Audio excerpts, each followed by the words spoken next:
I'm one for making my own homemade infused herbal oils with herbs I grow from my garden. I harvest and preserve them.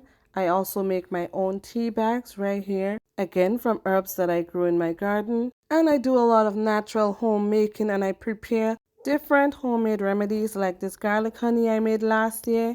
It's all gone now.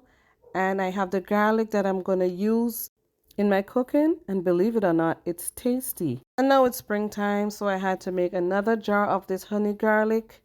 But this is what I want to show you today. Today we are going to make some fermented vegetables, and this is the last one I have remaining, so I'm getting ready to start a new batch. So I'm going to take you on that journey with me and show you how I go about doing that. Here I have a Napa cabbage, and what I'm going to do is open up the leaves, and that's every layer, because what's required is that the excess water that this cabbage contains needs to be drained out. And so I'm going to open up every leaf, and I'm just going to sprinkle it lightly with some salt. And the salt I use here is just sea salt, natural sea salt. Everybody have their preference, but this is just what I use. This is what I have on hand, so this is what I'm going to be using, like I always do. So I'm going to open this up, sprinkle it with the salt, and let it sit overnight. So I'm going to start this the day before I intend to actually make the fermented vegetables. And this is a salt right here that I use, just regular sea salt, fine sea salt. Then I'm going to cover it and let it sit. A few hours later, this is what it looks like, and it's already released some water. Let me just show you. If I lean this down to one side, you would see all the water being released from this Napa cabbage. Let me just flip it over, and if you look, see, it's looking all wilted, and that's what you want. This is still going to remain crunchy even after all that water is released from it, and I'll show you in a demonstration at the end of this video, so stay tuned. See that? It's releasing all its water. So this is going to stay like this overnight, and I'm going to come in every couple hours, and I'm going to give it a flip.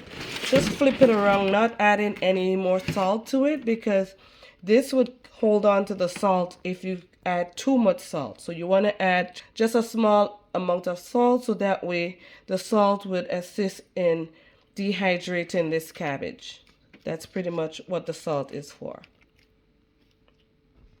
All right, so I'm going to set this back, cover it up, and allow it to release the water that's contained in here. All right, so this is what you actually want your cabbage to look like. Make sure it's pliable and it's not breaking or popping when you bend the leaves. Look at all that water still dripping out of the cabbage.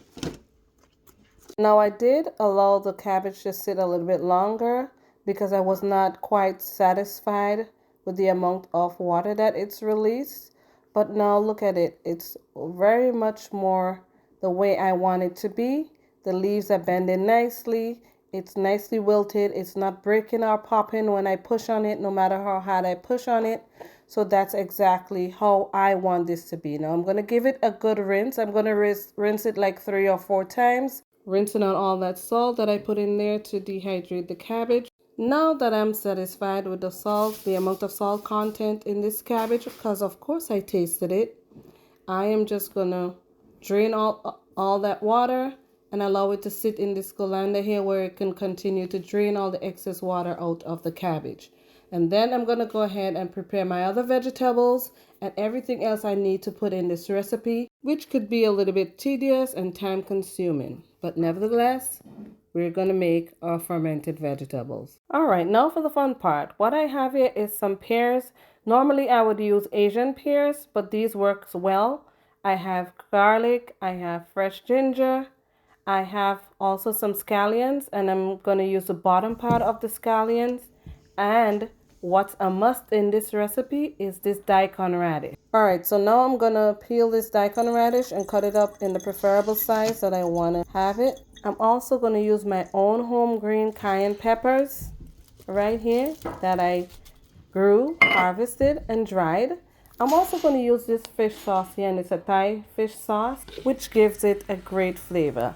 Now in this blender cup here, I have ginger, garlic, scallion greens, some cayenne pepper, and I'm going to add some fish sauce in here. Now be mindful of the sodium content in the fish sauce because it can be a lot, but I'm just going to add a little bit just to add a little bit of flavor to this recipe that I enjoy.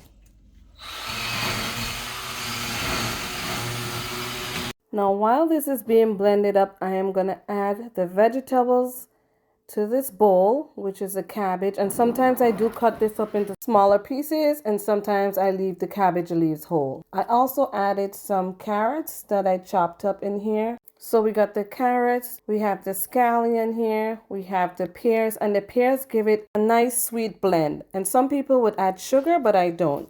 And this here is my daikon radish. So now we have the Napa lettuce leaves in here. We're going to add the blended ingredients to this and we're going to massage it in. And guys, this is really spicy, but it's flavorful, it's savory, and I know it's going to be delicious. So I'm going to massage this paste into the vegetables. So I have all the vegetables in the bowl. And of course I'm wearing a pair of gloves simply because this is spicy because of the cayenne pepper that I put in here. Oh, the aroma, and I can't wait to taste this. All right, so here it is. Now that it's done, I covered it with this saran wrap and I'm gonna have it sit on my counter for at least 24 hours and allow it to start the fermentation process. And as the time goes by, I will be doing the taste test. All right, so after a couple days sitting on the countertop, I set it in the fridge. This is what it looks like now. And I'm gonna go ahead and bottle it. I'm not sure if I'm gonna need the 4-quart size jars, but I have them here prepared just in case. I just washed them. I didn't sterilize it because I'm gonna refrigerate this. And I have the lids and the bands right here for that. So I'm gonna grab a pair of gloves and I'm gonna jar these up.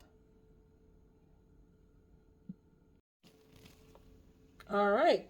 I know I don't need to show how to jar something up, but I'm going to do it anyways.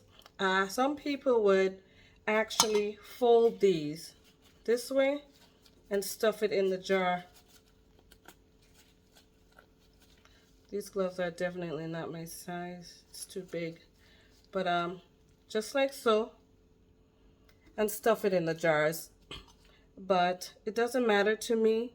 I just put them in like this. And I try to put a little bit of everything in there. Some carrots, some pears, some daikon radish. Just a little bit of everything in each jar. So I'm just going to jar this one up. And I'm going to pack it in really tightly. Look at that, guys. It is delicious. If you're into fermented vegetables, you would enjoy this. And so I do this and I pack it in tightly, getting rid of as much air as I possibly can. And this is the amount I normally make when I make fermented vegetables. I use 1 Napa cabbage and just add the other vegetables to it.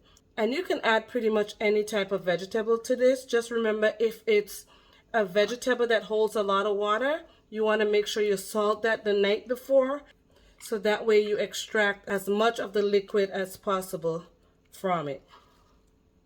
See this, guys?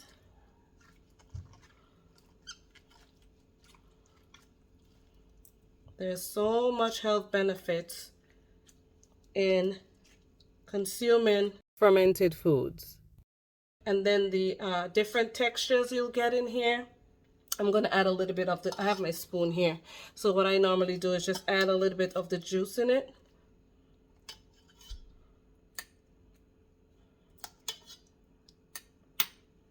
There you pretty much have it.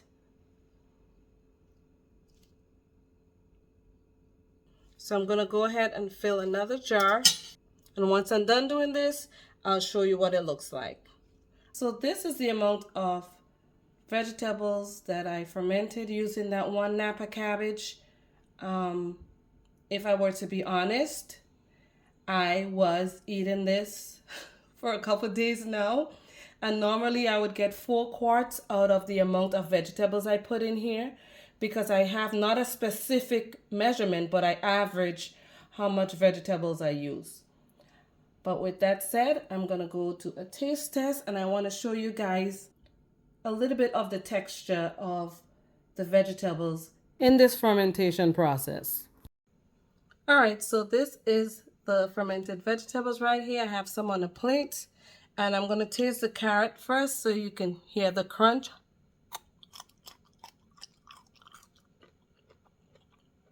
Hopefully you can hear it, but it's pretty good. Then we have a piece of the, we have a piece of the pear.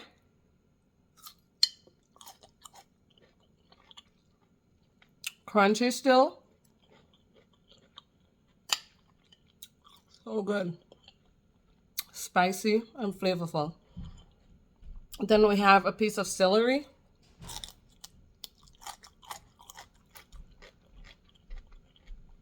Everything's crunchy, guys. So I'm just doing this so that I can show you that these are still, even though they've been sitting here fermenting for 3 days now, it's crunchy, it's spicy, but it's crunchy. And this is a piece of the daikon radish. Everything's crunchy. Now let's try the cabbage. You can see what it looks like. You don't think this is crunchy, right? Let me show you. I gotta cut it with the fork.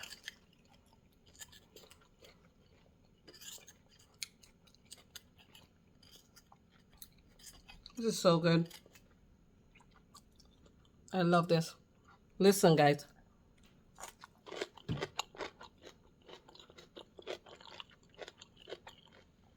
Still has this crunch. So you pretty much get the idea. If you like a good crunch, if you like spices, if you like different flavors, this is something for you, and you probably should try it.